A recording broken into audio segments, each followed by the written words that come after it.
Cool. So welcome, Johan. Thank you so much for joining me today. How are you doing? I am over-caffeinated and underslept, but cheerful and very happy to be with you. Hooray.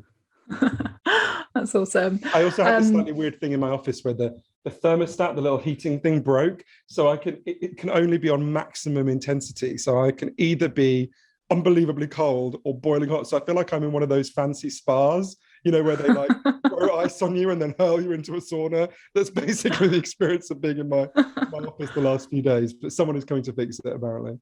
good to hear. Good to hear. So, yeah, I have just read your book, Stolen Focus. Congratulations. It is amazing. And there's so much in there, so much research, so many just light bulbs went off in my head when I was reading it. So congratulations on that. Oh, I'm so So chuffed to good. hear that. Thank you. Can you share a bit about what prompted you to write this book and a bit about what it's about? Yeah, for a long time, I had this sense that something was going really wrong with our ability to focus and pay attention. I felt like I could see it around me. I would meet up with people, and they would say, "I'm really struggling to pay attention and focus." And I would see these kind of small studies. One study suggested, one study found that the average American college student now focuses on any one task for just 65 seconds. In fact, the median amount of time they focused on anything was 19 seconds. A different study found that the average office worker now only focuses on any one thing for 3 minutes. I kind of thought, God, what is life like if your life is dissolving into like a hailstorm of 3 minute little pellets? But I also thought, you know, it seems like lots of points in the past, people thought their attention was getting worse. Is this really happening? Maybe this is just a kind of, one of those things that every generation worries about. And then I had this moment when I realized I really had to look into it more. I couldn't put it off any longer. I've got a godson who I call Adam, to protect his privacy.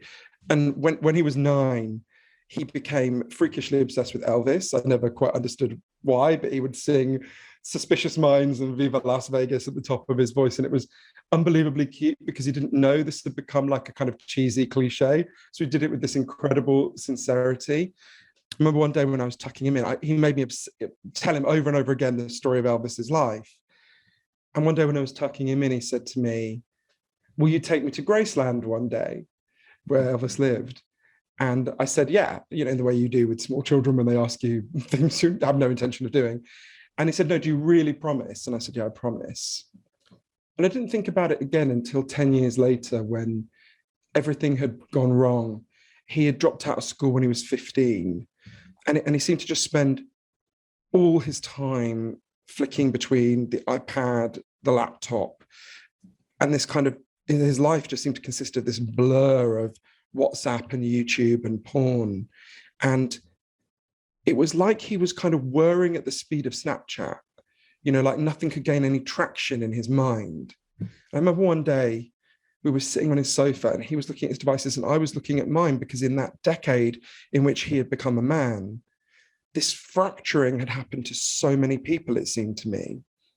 And I looked at him and I said, "Look, we can't go on like this." And I suddenly remembered this promise I'd made to him when he was 9.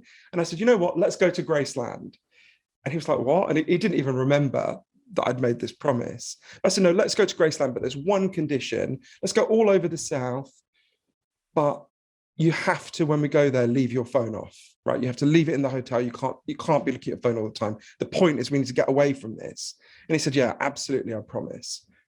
So a couple of weeks later, we took off. We went to New Orleans first. And remember when we arrived at the gates of Graceland, it's funny, there isn't a person to show you around anymore, even before COVID. What they do is they give you an iPad and you put in the little earbuds and the iPad guides you around. So it says, go left in this room, this happened, go right. And in every room you go into, there's a representation of that room on the iPad. But what that means, I notice as we're walking around, is people just walk around Graceland staring at an iPad, right? They're just always staring at an iPad. In fact, the only time they seem to look away from the iPad is to take out another screen and take selfies or photos. And I'm sort of wandering around, getting increasingly kind of annoyed by this. And we get to the jungle room, which was Elvis's favorite, room in Graceland. It's a kind of fake jungle, basically, which means it has lots of like fake plants. And there's this couple next to me, and he turned to his wife and he said to her, honey, this is amazing. Look, if you swipe left, you can see the jungle room to the left. And if you swipe right, you can see the jungle room to the right. She starts swiping left and right, going, wow. And I looked at them and I said, but sir, there's an old-fashioned form of swiping you could do. You could just turn your head, because we're actually in the jungle room. You don't have to look at a digital representation of it. We're actually here, look. And they, of course, looked at me like I was completely deranged and sort of backed out of the room. And I turned to my godson to sort of laugh about it. And he was just in the corner looking at Snapchat, because from the minute we landed, he had broken his promise. He just could not go through the world without constantly looking at these devices. And I got really angry with him. And I kind of said, you're afraid of missing out, but this is guaranteeing that you'll miss out, right? You're not present with your life. And he kind of stomped off, understandably, because I was shouting. And I wandered around Graceland on my own. And that night I found him in the Heartbreak Hotel where we were staying, which is across the street. And he was sitting by this swimming pool that's shaped like a guitar, and they play Elvis songs in a loop. And he was just looking at his phone and he said, I know something is really wrong, but I don't know what, and I don't know how to stop. And that was when I thought, I've got to look into this, partly because of him, partly because, like so much anger, I was angry at myself as much as at him, right? I could feel, I wasn't as extreme as him, but I could feel that fracturing with each year that passed, things that required deep focus that are really important to me, like reading a book, where it felt more and more like running up a down escalator. So to understand what's going on, I traveled all over the world and interviewed more than 200 of the leading experts in the world about what causes attention to be healthy and what causes attention to deteriorate. And I discovered loads of things that I'm sure we're going to talk about. Yeah, and I'm sure for probably everyone listening can relate to that sense of knowing that their relationship with maybe their phones or technology is not quite right. Or, I find, I was reading your book as a PDF on my computer, and you were talking about how hard it is to read on a computer. And I was really noticing like how meta this is. I was like getting distracted by my phone going off or checking emails, like even though I was like riveted by this book, even then my focus was going elsewhere. And I noticed myself, and I know you talk about this in the book, I noticed myself beating myself up about that and thinking, what's wrong with me? Why can't I just focus? Why do I keep checking my emails? And I know something you say in the book is our collapsing ability to pay attention is not primarily a personal failing. Can you talk a bit about that? How perhaps it's not, our personal fault that this is happening? It's so important what you're saying, Chloe, because I had exactly the same reaction. When I felt my own attention deteriorating, I would kind of say, oh God, you're weak, you're lazy, why aren't you disciplined enough? And actually what I learned is, from all the experts that I met, is there's scientific evidence for 12 different factors that can cause attention to deteriorate. And many of them are really rapidly rising at the moment, right? So this is happening. The most important thing people should know is this isn't some flaw in you. This is happening to almost everyone. And your attention didn't collapse. It was stolen. It was stolen by very big and powerful forces. And when you understand that, it creates a very different kind of level of response to what we've got to do. And I'm sure we'll explore that in all sorts of ways, that there's this sort of two levels at which we need to deal with this crisis. One is an individual level. There are individual things we can do to change. And the other is at a collective level. Because at the moment, it's a bit like someone is pouring itching powder over us all the time. And then the people pouring itching powder on us are going, you might want to learn how to meditate, then you wouldn't scratch so much. And it's like, meditation is a very good tool. I'm in favor of it. But we need to actually stop the people who are pouring itching powder on us as well as meditating. So you've got to have this double level. But I actually initially took that response that you're talking about, that there's something wrong with me. I basically thought there were two problems. I wasn't disciplined enough, and the phone was sort of hacking me. So I took a very, very drastic response to this. I just announced to everyone when I got back from Memphis, okay, I'm going completely off the internet and my smartphone for 3 months. And I booked a corner of a beach house in a little place called Provincetown in Cape Cod, which is on the East Coast. It's basically a kind of sandbar that juts into the Atlantic Ocean. And I left my phone and my laptop in Boston with my friend, and I just went completely without them for 3 months. And I learned lots of things from that experience, lots of really positive things that I've taken forward. But I also learned that the minute I got back and I got my devices back, those lessons were extremely hard to sustain. And I had to really work to integrate those changes into my life.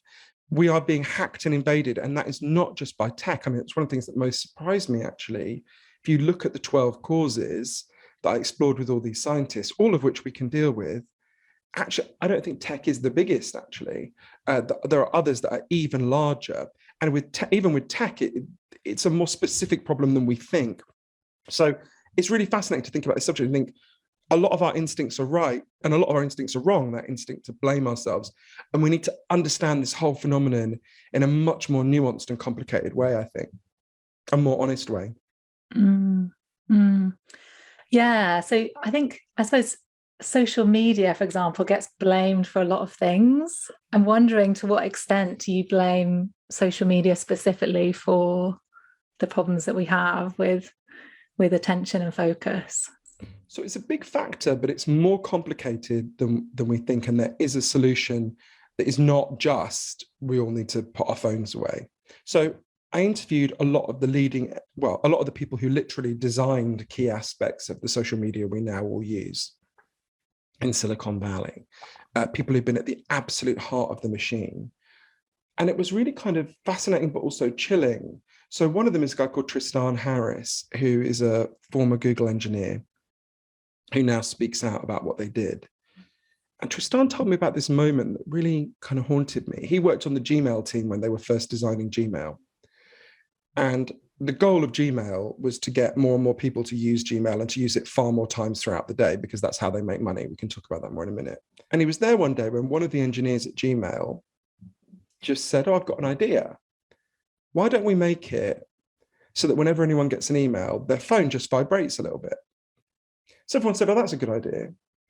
A week later, Tristan was walking around San Francisco and he just starts hearing all these vibrations all around him.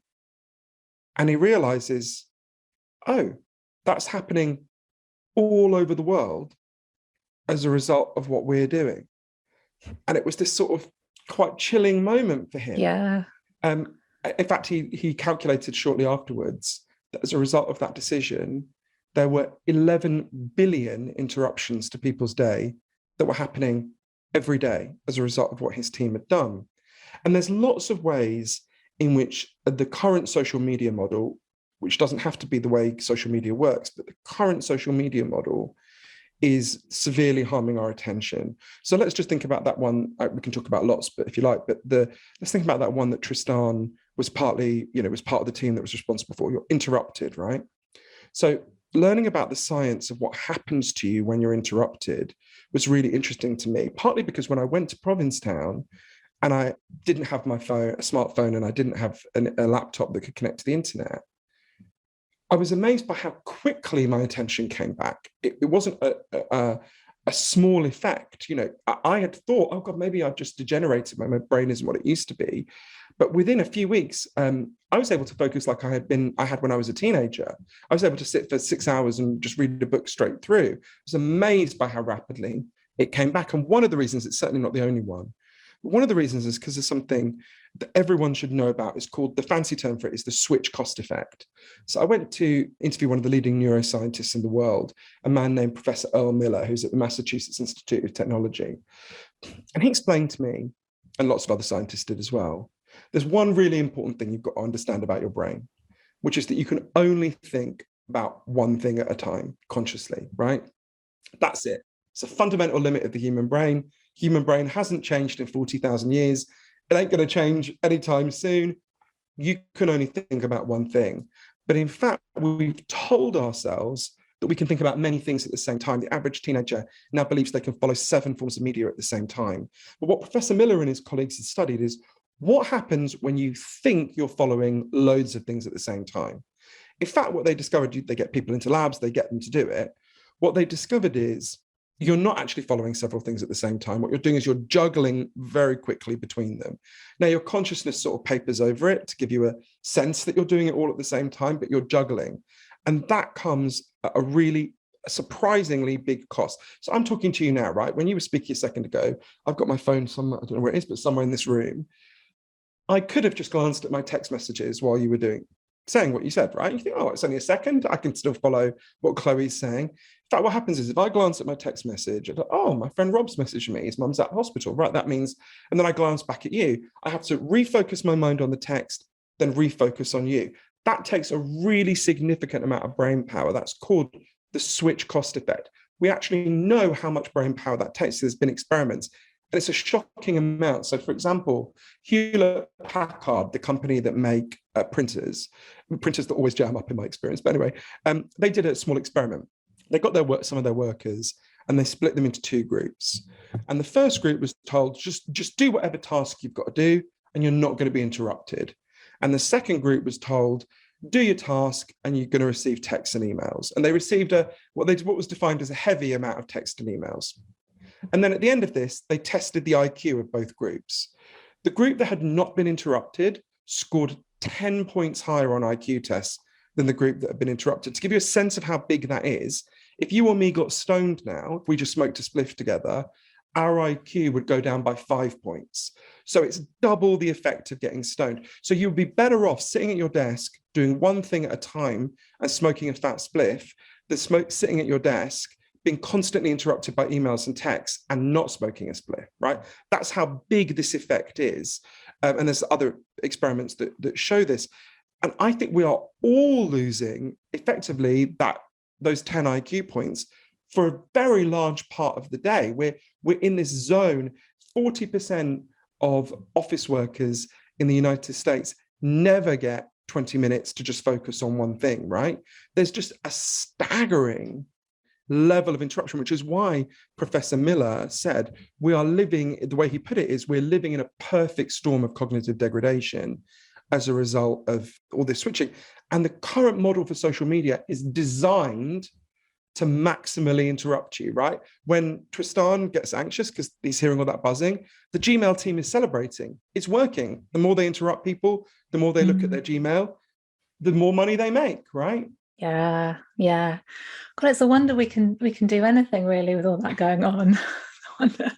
I was also interested about how, what's the knock-on effect on our mental health of that? Because I'm thinking about, for somebody with anxiety who gets very overwhelmed because all of these things are coming at you all at once, or for somebody who, beats themselves up because they've not been as productive as they want to be, or I suppose it kind of, I see it as almost like feeding in, like a vicious cycle, feeding into stress and anxiety. The more distracted we are, deadlines loom, don't get things done. And then if we can't focus, I wondered, what's your take on how the two kind of interplay?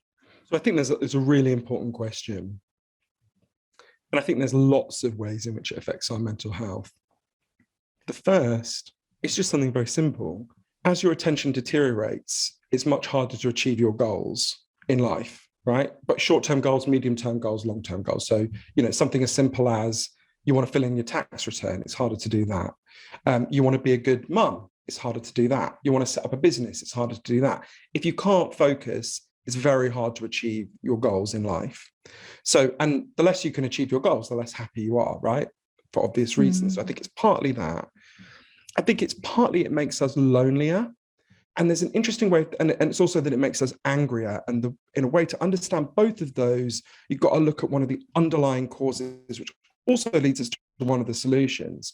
So Tristan Harris, the Google designer that I mentioned, was a moment thinking about social media differently fell into place for me. He said to me, you've got to ask yourself why Facebook doesn't have something specific. So when you open Facebook will tell you loads of things, right? It'll say to you, it'll tell you, if it's someone's birthday, it'll tell you if someone tagged you in a photo, it'll tell you what you said 10 years ago on the same day. There is no button on Facebook that says, I'd like to meet up.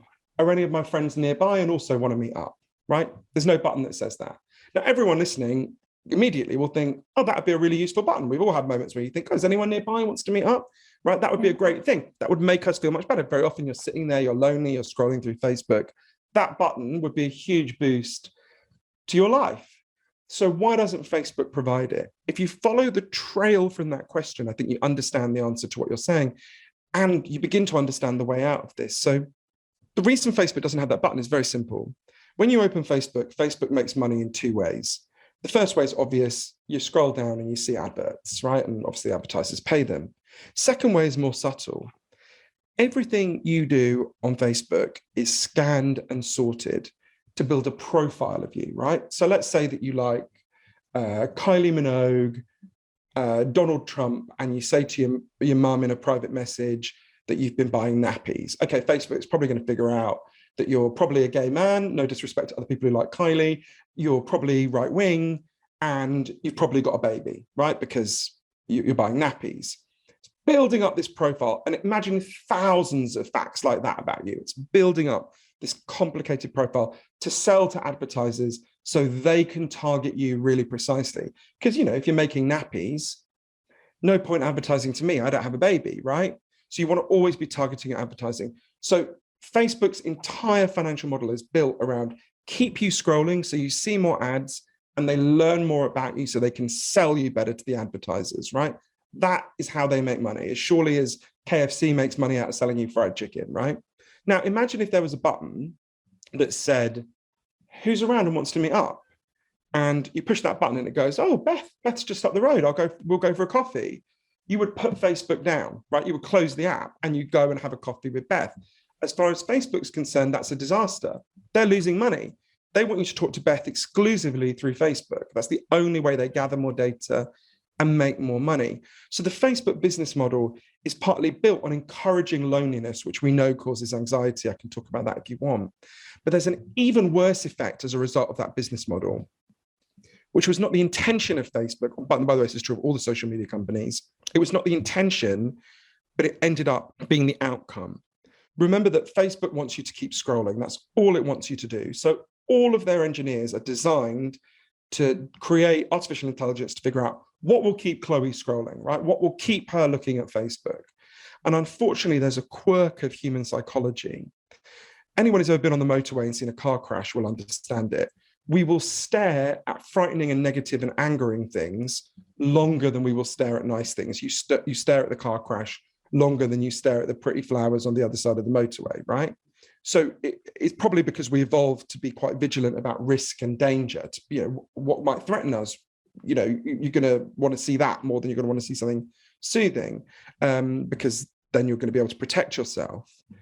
But that has a horrendous effect on the internet, where what it means is Facebook's algorithms start promoting things, selecting and promoting to show you things that will maximally make you angry, because that will keep you scrolling. So imagine two teenagers leave a party and they get on the same bus home. One sits on the top deck, one sits on the bottom deck. The one on the top deck says, I had a really nice time at that party. Everyone looked great and they were lovely. And the kid on the bottom deck goes, Karen looked like a right slag. Facebook's algorithm will select to show that second status update to far more people than the first update, because far more people will engage with it. They'll comment on it, they'll look at it longer, they'll get into arguments over it. Constantly, we are being fed things that make us more angry and more upset through social media to keep us scrolling. Now, obviously, that causes more anxiety, right? The teenagers who see the nice status update would feel good. And the teenagers who see the nasty status update, which is actively promoted by Facebook, and YouTube works in a similar way, it shows us things that anger us, will keep scrolling longer. So you can see how that causes it. Now, that doesn't have to happen. I can talk about how we can change that. And this is very changeable. But so I think that there's all sorts of ways, and there's lots of others, but I don't want to talk for 1,000 years, ways in which the current structure of social media is making us anxious and upset. It's quite scary, I think, to think of how, you know, is Facebook going to have to go against its own financial interests in order for us to have better mental health? Because, yeah, I wonder what's going to happen and what's it going to be like in 10 years' time with the metaverse and everyone's on virtual reality and more angry. I think something's got to change, hasn't it? You're absolutely right. Something's got to change. And there are plenty of times in the past when we've made changes like this. So to give an example, and there are personal changes we can make, and I talk about a lot of them in my book, there's lots of things I do to protect myself at a personal level from this. For example, I don't know if you can see in the corner of my office, Chloe, there, I've got a, can you see that little white thing in the corner? I don't know if you can see it from this angle. No. I'll show it to you. So this is a, can you see it now? This is a K-safe, right? So basically, the way it works is, I will demonstrate. I haven't done this before. I'll tell the listeners what you can see. It's like a clear plastic box with a secure lid. This is my phone. The phone goes in the box, you put the lid on, and you twist the top, and you can set it for anything from 5 minutes to, I think, a week.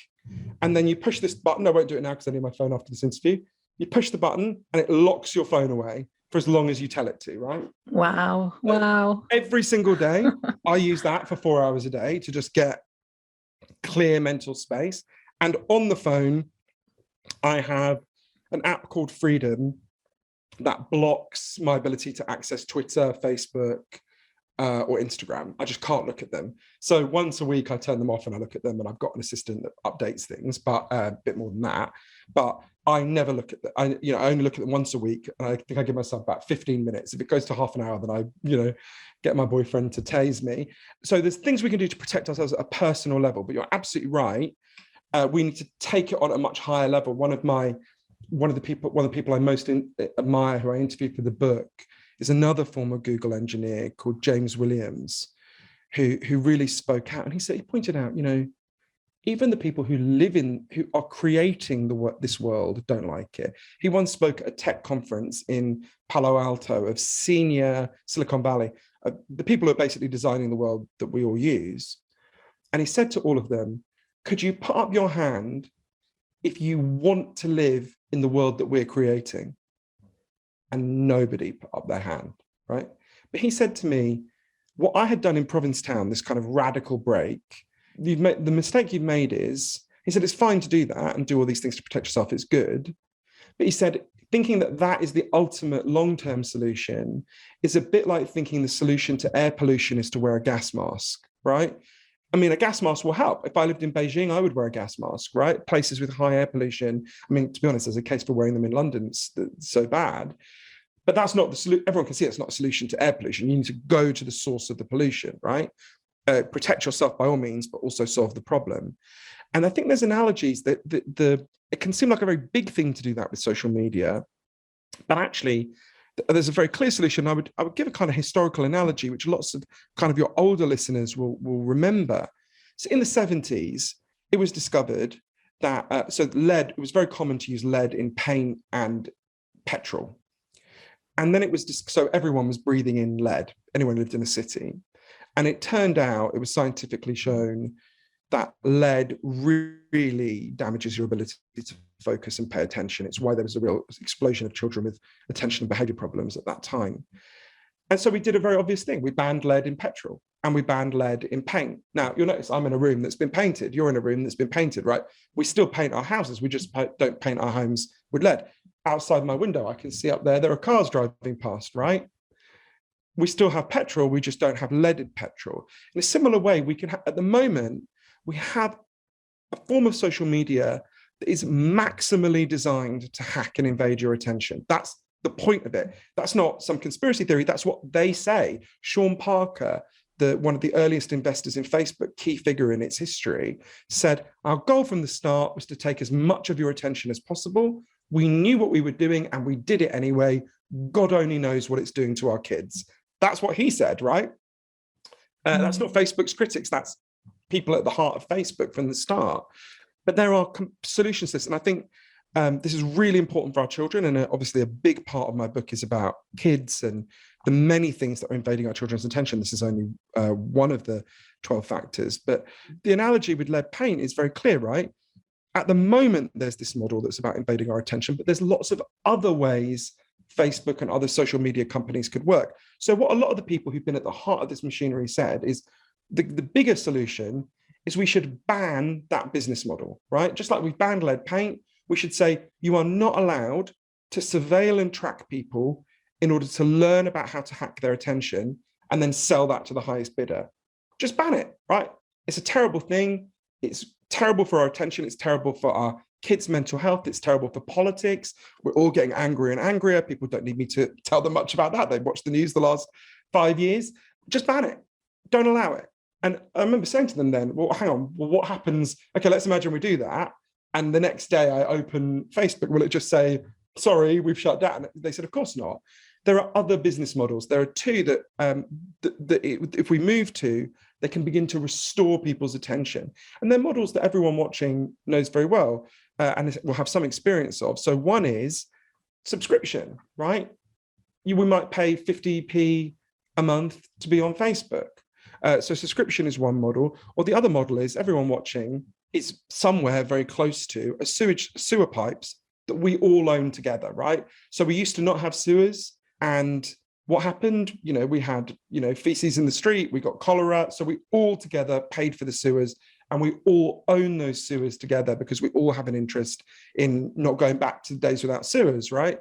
It may be that just like we own the sewage pipes, we also want to own the information pipes because we're getting the equivalent of cholera for our attention, for our politics. So those are different models. The reason why they're so important is, at the moment, the business model is invade Chloe's attention, sell it. But once they move to this other business model, the incentives are completely different. Then at the moment, you're not the customer. The advertiser is the customer. You're the product they sell to the customer, right? Suddenly you become the customer. So they're no longer asking, how do we sell Chloe to someone else? They're asking, what does Chloe want? Now, at that point, the button that says, which of my friends are around and want to meet up, stops being a threat to Facebook and becomes an absolute asset. Oh, Chloe wants to meet up with her friends. Chloe wants to be less anxious. Chloe wants to have a good attention span. Great, let's put all our engineering power to figuring out how we give Chloe those things. So instead of hacking your attention, it becomes a machinery over time to heal your attention. And they'll discover all sorts of ways to do that. Now, that's totally technologically possible, just they don't have the incentives to do it right now. So we've got to make them do it. That's one of the 12 big changes. If you look at all these different causes that are happening to us, and as I stress, and this really surprised me, this actually isn't the biggest thing screwing with our ability to focus and pay attention. But yeah, so that it doesn't have to be this way. It's really important for people to understand that.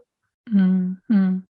So can you say a bit about what is the biggest thing that is screwing with our attention? So there's a debate about this, and there's a few that I think are contenders to be ahead of tech. One is stress. We can talk about that, but I'll just talk about one of the other ones where there's been a really drastic change in our lifetimes, and particularly in the last century, which is sleep. Only 15% of people in our culture wake up feeling refreshed. And when I was in Provincetown and I went away for those 3 months, I would go to sleep when it got dark and I woke up when it was sunny, which I don't think I've done since I was a child. I definitely haven't done since I was a child. And a young child, because I didn't even do that when I was at school. And I remember about a month into it, waking up one day and walking into the kitchen and standing in front of the coffee machine and thinking, I've got this really weird feeling. What is this? And suddenly I realized I had woken up and I wasn't tired. And I had never, and I was doing that, it started happening to me every day. And I realized actually what my body wants is to sleep for 8.5 hours a night, which seems to me now like an insanely luxurious amount of time. But so I went and interviewed the leading experts in the world, many of them, about sleep. And it was quite shocking. So there's a man called Dr. Charles Czeisler at Harvard Medical School, who is an amazing man and has like advised the Boston Red Sox and the US Secret Service. He's like the head guy on this stuff. Who's made a series of really big breakthroughs on this. In 1981, he was working in a lab in Boston and he had to keep people awake to study something else. He wasn't actually looking at sleep. But part of the experiment was he had to keep people awake. And so we had to do memory and attention tests just to keep them going. So he would do things like show them a card with a picture of a car on it and take the card away and say, what color was the car I just showed you? Things like that. And what struck him was you didn't have to keep people awake that long before their attention just began to absolutely collapse. Things that when you're refreshed would take a fraction of a second, when you've been awake for 19 hours can take as long as 12 seconds. 19 hours doesn't seem that much. He discovered if you're awake for 19 hours, your attention is as impaired as if you were drunk. And if you go for 6 hours a night for just 10 days, you get to the same level, right? Your attention is as bad as if you were drunk. And he wanted to understand, well, why is that? And there's lots of reasons we can talk about. But there was this experiment he did. I remember talking to him about it near where it happened in Harvard, that really chilled me and I really identified with. So he did this experiment where he put together 2 bits of technology. There's basically a kind of technology that can scan your eyes and see what you're looking at. And there's obviously a technology that can scan your brain and see what's happening in there. So it's to figure out what's happening in people's brains when they look at something. And they got people who were tired, not extreme awake for 2 days, nothing like that, but people who'd been awake a while, and put them into this machine. And what they discovered is when you're tired, you can appear to be awake, you're looking around you, you're speaking, and yet significant parts of your brain have literally gone to sleep, right? You are literally not able to process what you're looking at and what you're saying properly. This is called local sleep because it's local to one part of the brain, right? And this causes what he called attentional blinks, where your attention just starts to go, right? Now that has massively increased. We sleep now on average an hour less than people slept in 1941. Children sleep 80 minutes less than they did a century ago. And this is particularly catastrophic for kids because in adults, we manifest tiredness as, being sleepy, drowsy. In children, they will usually manifest sleepiness as mania and irritability. I mean, we get irritable a bit too, but we don't tend not to run around madly when we're exhausted. So, and Dr. Seisler said to me, I can say a load of things about sleep. It's such a fascinating subject. I go into a lot in the book, but Dr. Seisler said to me, even if nothing else had changed, this alone would be causing a huge crisis in our ability to focus and pay attention. Yeah, and I suppose you mentioned before stress and how that's another driver of us not being able to focus, and stress and sleep are so linked together. When you're stressed, you can't sleep, and when you can't sleep, it makes you stressed, and you can see it all kind of feeding into each other.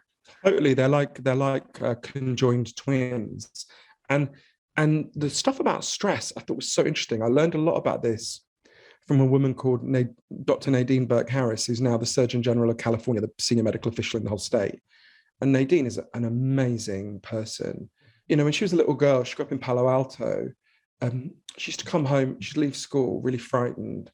When she was walking home, she'd think, God, am I going to find happy mom or scary mom? Because Nadine's mother was an amazing woman, but she had paranoid schizophrenia. Nadine never knew what was going to be there when she walked through the door. But Nadine coped by becoming a sort of grade A student, and she went to Harvard Medical School. She did this incredible work. And when she had finished, she wanted to work. She wanted to help people who were less advantaged than her, people who had been like she was when she was younger. So she went to work in Bayview, which is a poor part of San Francisco, where people are really scared. There's a lot of violence. In fact, on her second day, she came across a 17-year-old boy who'd been shot and had to try to help him. And she started to work with kids who were really traumatized. So she took over the medical center for young people in Bayview. And she noticed something that really struck her, which is a staggering number of these kids were being diagnosed with attention problems, vastly more than in any wealthy area. And she was like, what's going on here? What's happening? She starts to research it. She called in lots of the people who've been diagnosed with attention problems. And she called in a mother and a son. I'll call him Robert. That's obviously not his real name. She didn't tell it to me to protect his medical confidentiality. So mother and a son, and he'd been diagnosed with attention problems and drugged for it for a few years. And he was still having a lot of attention problems. And he hated this drug he was on. And so Nadine starts talking to the mother and the son. And she's trying to figure out, well, when did the attention problems begin?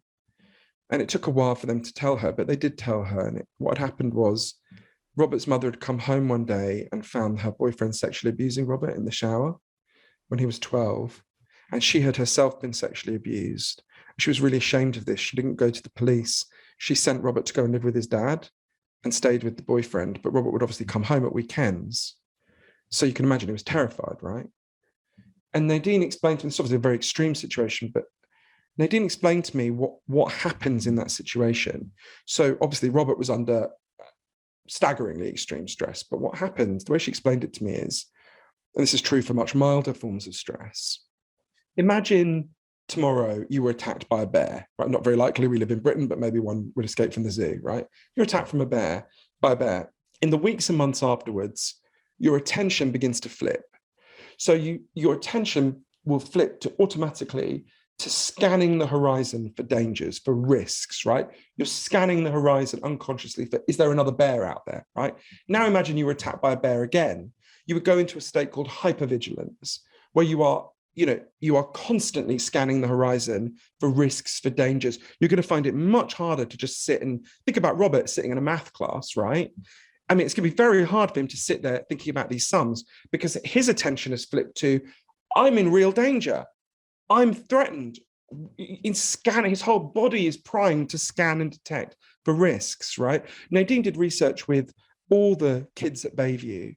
What she discovered is if you had experienced 4 categories of childhood trauma, you were 32.6 times more likely to have been diagnosed with attention problems than the people who hadn't had any childhood trauma. And this fits with a much wider body of evidence that shows basically stress produces vigilance, which destroys your focus, your attention, actually ruins your ability to sleep for obvious reasons. So the way Nadine responded to Robert and his mother, I'll never forget how she put it. She said, you have to scale the solution to the problems that people are having. Really stay with me. You have to scale the solutions to the problems that people are having. So in this case, she persuaded the mother to go to the police to get a restraining order against the abuser. She gave the mother and son loads of psychological support, particularly interestingly for the mother as much as the son, because she needed to overcome her shame in order to be able to bond with her child. They gave them yoga so they could reconnect with their bodies, which they'd become very disconnected from. Lots of help with their eating. It was all about radically lowering the stress levels for them, the amount of stress hormones their bodies were producing, which meant that Robert's attention was beginning to heal.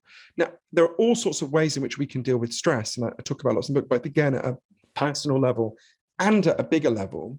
But yeah, the amount of stress we are experiencing, I mean, I think we've all noticed this during the pandemic as well, stress shatters attention, right? It shatters focus because it flips all your attention systems onto detecting risk and danger and away from deeper forms of focus. You can focus, there's a child psychologist in Adelaide in Australia, Dr. John Giardini, who said to me, when you're safe, deep focus is a good strategy, right? Sitting down and reading a book is a good thing to do when you're safe.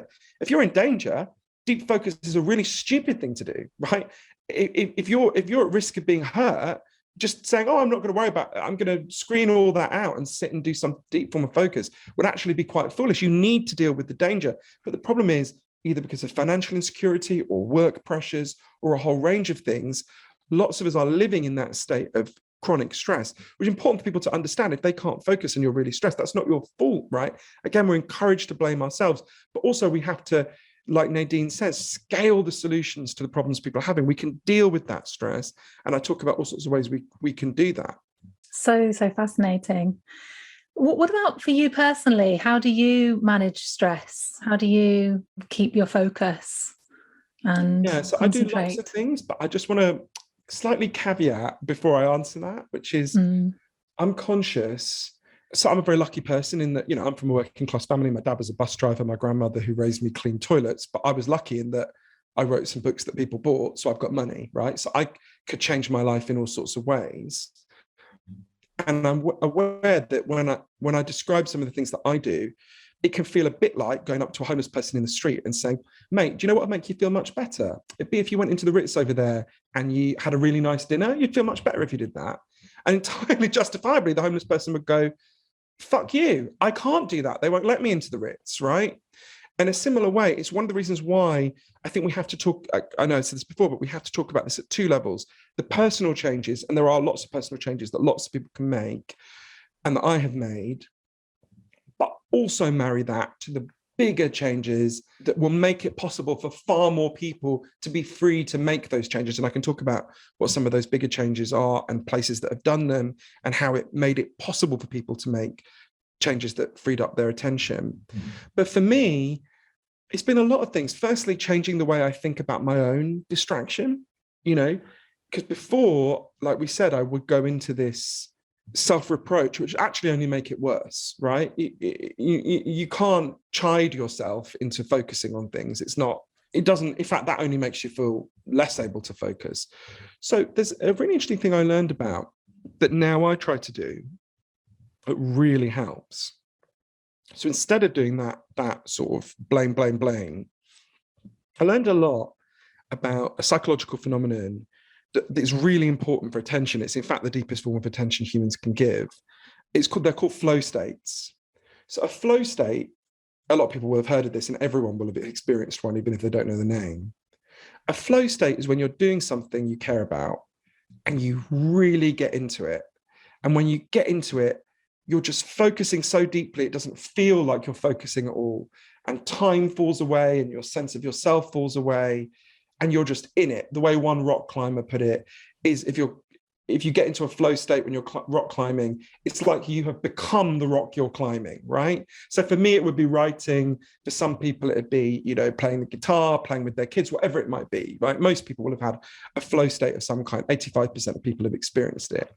And flow states are important because they are a gusher of attention that exists in all of us, where if you drill right, you can pay attention in a way that doesn't feel like, oh, it's not like studying for an exam where it's like, oh, I've got to memorize this. You're forcing yourself to pay attention. It's an effortless form of attention. So I went to Claremont in California to interview the amazing man named Professor Mihaly Csikszentmihalyi, who is the man who first coined the phrase flow states and spent almost 50 years discovering them. He actually just died a few weeks ago, which is a real loss. And he taught me, and his research shows, there are 3 really important factors for getting into flow. So one is you have to choose one clear goal, right? You can't be trying to do lots of things at the same time, then you'll never get into flow if you're doing that. Secondly, you've got to choose something that is meaningful to you. So if I tried to get into flow by climbing a rock, it definitely, I would fall and die. But if I tried to do it by playing the guitar, it would be awful. It would sound like a cat screaming. It's got to be something that is really meaningful to you. You can't flow into something that isn't meaningful.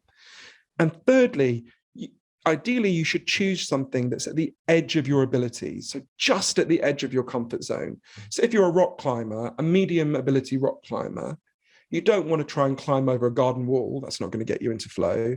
But equally, you don't want to try and climb Mount Kilimanjaro because that's just going to be so overwhelming you won't get into flow. What you want to do is choose something to climb that is slightly higher and harder than the last thing you tried to climb.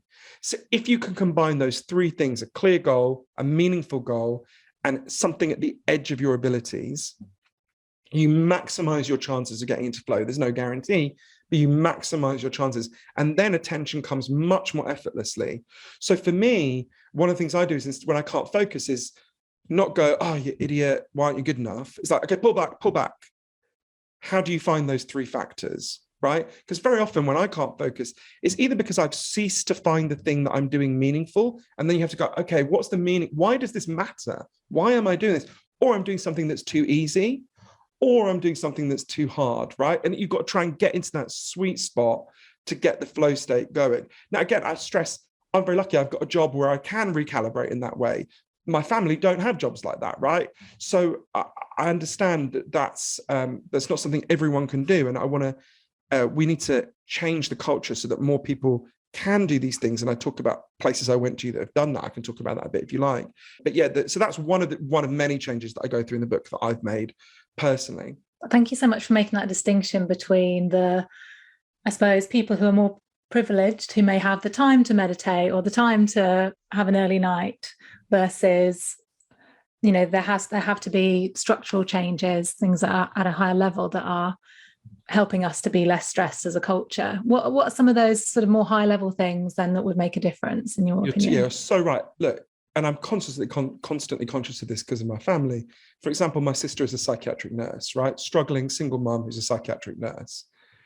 And the idea of me going to her, you want to sleep more, you get an extra 2 hours sleep a night, and what you need to do is change the way you eat, and you need to cut out. I mean, she would slap me around the face, right? Totally justifiably. She can't do that, right? She literally can't do that. So I want to talk about changes that would make it possible for my sister and other people to begin to make some of these changes. So in France in 2018, they had a big debate because they were having a big crisis of what they called le burnout, which I don't think I need to translate. The French government, under pressure from trade unions, got a guy called Bruno Metling, who was the head of their big telecoms company, Orange, to investigate this, look into why is this happening. And he discovered that one of the key factors was that 35% of French people felt they could never unplug from their work email and their texts because their boss could message them at any time of day or night. And if they didn't get back, they could be penalized, right? So they were never unplugging. You could never have an hour with your kids without having a bit of your brain being like, shit, have I just had an email? What's happening? What's happening? I remember when we were kids, I think you're a bit younger than me, but when we were kids, the only people who were on call were doctors and the prime minister. Now, half the economy is on call, right? That has the effect of just exhausting and burning people out. So what Bruno Metling recommended and the French government introduced was something very simple. It's called the right to disconnect. Just means you have a legal right to have your work hours defined and written down, and you have a legal right when your work hours are over to not look at your email or your phone. And in fact, companies that have, and so I went to Paris and spoke to lots of people about this, and companies that try to get people, so for example, Rentokil was fined 70,000 euros because they told off one of their workers for not checking his email out of work hours, right? So you can see how that's a social change, not some sort of fancy abstract one. France is not, a science fiction utopia. It exists, it's there. You can see how that change frees people up. There's no point saying to people, you want to spend less time switching between devices if they have to switch between devices to keep a job, right? Now, that right to disconnect is something we can all fight for and demand, right? We're all the beneficiaries of big changes that people fought for and demanded in the past. That's a very practical thing that we could do that would massively improve our ability to focus and pay attention and our mental health. It would reduce our anxiety. You can see across the board how that would really help people. Now, that's one of a few big changes. I think we need to have big changes to childhood and the way we, there's been a huge transformation of childhood that's damaging children's ability to focus and pay attention. Across the board, there's big changes we need to make that would restore our kids' ability to focus and our ability to focus. But it requires us to understand what's happening to us. And it comes back to understanding it's not that your attention collapsed. Your attention was stolen from you by these forces. And together we can get our brains back, right? I hope so. Absolutely believe we can. And, if you feel pessimistic about that, and I totally understand there's moments when I do, I think a lot about my grandmothers, right? I'm 42. My grandmothers were 42 years old in 1962. One of them was a working class Scottish woman living in a tenement, and the other one was a Swiss woman living in a wooden farmhouse on a mountain. And I knew my grandmothers very well, and I loved both of them. So in 1962, when they were the age I am now, they were not allowed to have bank accounts because they were married women. Their husbands were allowed to have bank accounts, they weren't. My Swiss grandmother wasn't allowed to vote. They had both left school when they were 13, even though the men in their family stayed on at school because nobody gave a shit about women in their minds. It was legal for their husbands to rape them. In practice, it was legal for their husbands to beat them because the police never did anything about domestic violence. In the entire world, there were no countries or companies run by women. Men controlled everything, right? Every institution of power in the society in the world was controlled by men and had been for thousands of years. And then I think about my niece who's 17. And my Swiss grandmother loved to draw and paint, but she was told, forget that, you're going to be married, have children, shut up, right? Women don't get to do that. My niece loves to draw, and when she does that, we say, oh, great, you should go to art school, right? Amazing. Now, there's still a long way to go, and I know it's very annoying for men to mansplain this, and the women listening don't need me to say this, but we've still got a long way to go. But my niece's life is unrecognizable, would have been unrecognizable to my grandmother's in 1962, unthinkable and unrecognizable. And even the most crazed sexist would not suggest we should go back to 1962 and women shouldn't be allowed to have bank accounts and it should be legal for women to be raped by their husbands and women shouldn't be allowed to vote. I mean, it would be unthinkable, right? Why did that change happen? It didn't happen because men one day woke up and said, let's be nice to women, right? It happened because huge numbers of heroic women banded together and said, we're not putting up with this shit anymore. And some sympathetic men joined them, but they banded together, they fought and they fought and they fought, and they achieved incredible progress. And your life and everyone listening to this, their life is immeasurably better because those women fought and because women continue to fight. And in the same way, you know, just like we needed a feminist movement, a women's movement to reclaim women's bodies, I think we need a kind of attention movement to reclaim women's mind, to reclaim women and men's minds, right? We need to take back our own minds from these forces that are taking them from us. And if it's daunting to go, oh God, we're up against these big forces, you know, big tech, all sorts of forces, that's absolutely true. Those things are not a tenth as powerful as men were in 1962, right? Men controlled literally everything in 1962, right? And those forces could be challenged. A lot of these factors affecting our attention are very recent. James Williams, the attention expert I mentioned before, said to me once, you know, the axe existed for 1.4 million years before somebody thought to put a handle on it. And the internet has existed for less than 10,000 days, right? We can absolutely change how these things work. We don't have to accept that we live in an environment that is constantly invading our attention, pouring itching powder on it, invading our children's ability to focus and pay attention. We don't have to accept that we have a school system that ruins our children's ability to pay attention. There's all sorts of factors. Obviously, we've touched on a few, but there's so many of these factors that we can deal with. And I am optimistic. I mean, you said before, you mentioned the metaverse and the big changes that are coming. We are in a race, right? To one side, you've got increasingly invasive technologies that will, if we let them, will hack our attention more and more. What we have to have on the other side is a movement of ordinary people fighting back and saying, no, you don't get to do this, right? And we need to stop demanding, you know, tiny little tweaks, just tiny little tweaks. We are not medieval peasants living at the court of Mark Zuckerberg, you know, begging for crumbs of attention from his table. We are the free citizens of democracies. We own our minds, right? We need to stop this invasion of our minds from happening by protecting ourselves at a personal level and by taking on these big forces.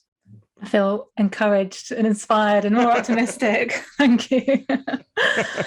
Thank you so much for everything you shared. Thank you for writing this book. It's absolutely brilliant. Thanks, Chloe. So yeah, just the amount of research that you've done to write this book, I'm just blown away by. So yeah, thanks, Chloe. It was fun to do it. But thanks so much. I meant to say, or I'll get tased by my publishers. If you want any more information about the book, I meant to read something out, I can't see it. If you want any more information about the book, you can go to www.stolenfocusbook.com, where you can find out where to get the audiobook, the ebook, or the physical book, which you can also get in all good bookshops. I always think that's a bit weird. We can get it in a shit bookshop as well if you wanted to. And on the website, you can find out what a big range of people, from Hillary Clinton to Naomi Klein to Stephen Fry, have said about the book. They were all nice about it. Otherwise, we wouldn't have put it on the website. And you can also listen on the website to audio of loads of the experts that we've talked about and really interesting things that they said. You can listen to that for free. Brilliant. And it's out on the 6th of January in the UK at least. Is that right? Yeah. Brilliant. Are you okay to hold your... Because apparently it'll be, very soon to then. Yeah. Great. Yeah. Perfect. Hooray. Great. I really enjoyed this, Chloe. Thank you so much. Thank you. Hooray.